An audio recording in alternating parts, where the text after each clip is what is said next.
안녕하세요. 10월 3일 토요일 아침입니다.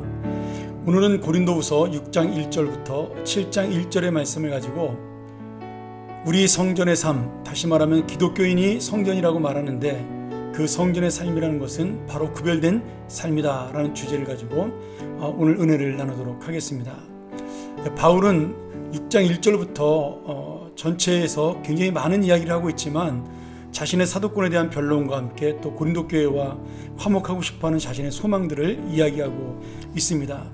그러다가 14절 이후로 지금 믿지 않는 자와 멍에를 함께하지 말라 이런 이야기를 고린도 교회 교인들에게 당부를 하고 있는 거죠. 이 말씀을 보면 크게 두 가지로 해석을 할 수가 있는데, 하나는 불신자와 동업하지 말라 이런 뜻이 되고요, 또 한쪽으로는 불신자와 결혼하지 말라 이렇게 해석을 해볼 수가 있습니다. 믿지 않는 자들과 멍에를 함께 매지 말라 당부할 때 그 멍이라는 말은 이스라엘 백성들이 농사 지을 때 그 소가 일을 할 때 그 등 위에 얹혀지는 것을 멍에라고 합니다. 우리나라는 보통 한 마리의 소가 이 쟁기를 끌지만 이 이스라엘 지역에서는 두 마리가 한 조가 되어서 일을 합니다. 그래서 보통 어미소나 새끼소 이렇게 일을 가르치면서 함께 일을 하게 되는데요, 이 소의 두 마리가 같이 움직일 수 있도록 해놓는 것이 바로 멍에라는 것입니다. 그래서 한 마리가 함부로 움직이지 못하도록 멍에를 같이 매게 되면 그 두 마리의 소는 같이 움직이는 그러한 농사를 짓게 되는 거죠. 그래서 보통 어미소와 새끼소를 함께 그렇게 멍에를 맬 때가 있습니다.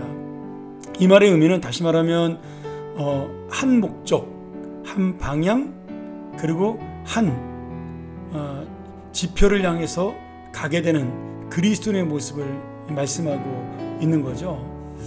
왜 그러면 사도 바울은 고린도 교회 교인들에게 믿지 않는 자들과 멍에를 매지 말라 이런 말씀을 하고 있을까요? 바울은 6장 16절에 우리를 하나님의 살아계신 성전이라고 그렇게 선언을 합니다. 우리가 바로 성령이 거하시는 성전이다. 우리가 이미 배웠지만 고린도전서 3장 16절 17절에 너희가 하나님의 성전이다. 하나님의 성령이 너희 안에 계시지 않느냐? 누군지 그러므로 하나님의 성전을 더럽히면 하나님도 그 사람을 멸할 것이다. 우리가 그 말씀을 나눈 적이 있습니다. 그 말씀의 연결선상에서 지금 다시 한번 바울은 너희들이 하나님의 성전이라는 사실을 지난번 고린도전서의 편지에 이어서 이제도 잊지 말아야 된다 당부를 하고 있는 거죠. 자, 왜 그러면 사도 바울이 이렇게 여러 번 우리가 하나님의 거룩한 성전이라는 강조를 할까요? 지금 고린도 교회는 하나님의 자녀가 되었음에도 불구하고 여러 가지 문제를 일으키고 있습니다. 고린도 도시의 문화를 따라서 우상 숭배를 하고 성적으로 문란했고, 또 그리고 어떤 그리스도인의 삶보다는 종교적 행위에 열중하여 그들은 서로의 은사를 자랑하는 그러한 잘못된 신앙생활들을 계속해 나가고 있었던 거죠.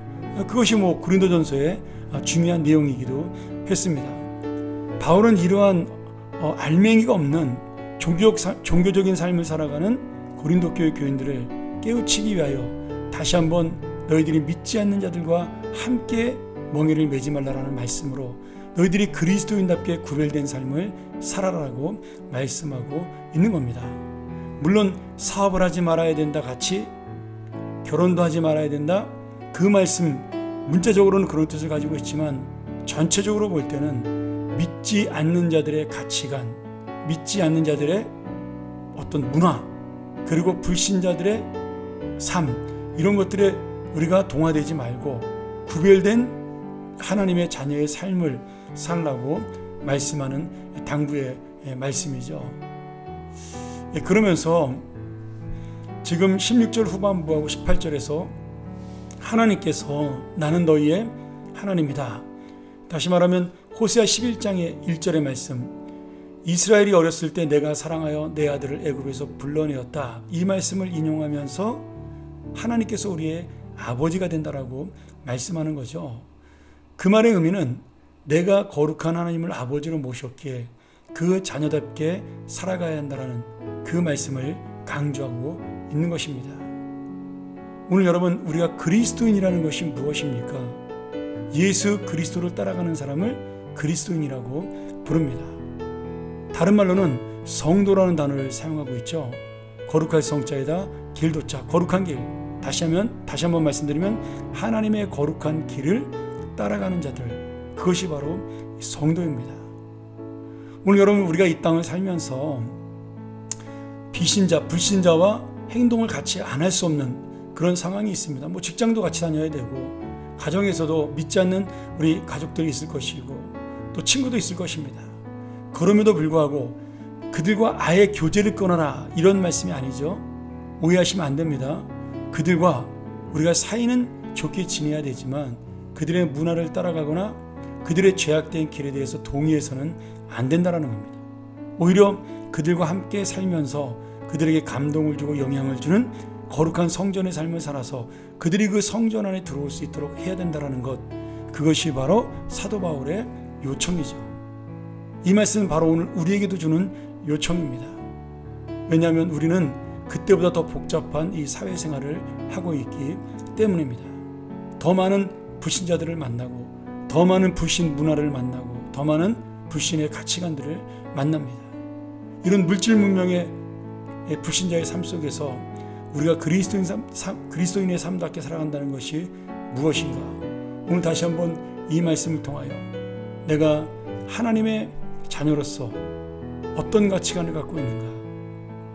내가 너희 아버지다, 너는 나의 거룩한 자녀라고 말씀하시는 하나님의 그 음성 속에 나는 어떤 구별된 인생을 살아가고 있는가? 다시 한번 마음속에 다짐하는 이 연휴 토요일 아침이 되기를 주의 이름으로 간절히 축원합니다. 기도하겠습니다. 하나님 아버지, 우리가 계속해서 추석 연휴를 보내고 있습니다. 오늘도 이 말씀 속에 다시 한번 우리의 가족들을 바라보고, 우리의 형제자매들을 바라보며, 친구들을 바라보며, 또 이 세상을 바라보며 나는 저들과 어떤 구별된 인생을 살아가고 있는가? 하나님의 자녀로서 저들과 나의 차이가 무엇인가를 다시 한번 돌아보는 귀한 시간 되게 하여 주시옵소서.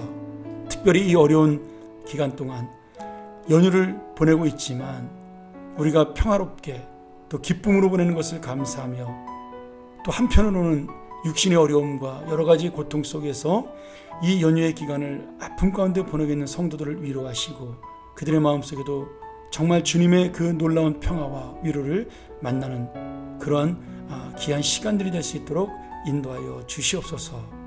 오늘 하루를 또 다시 주께 맡겨오며 예수님의 이름으로 기도합나이다. 아멘.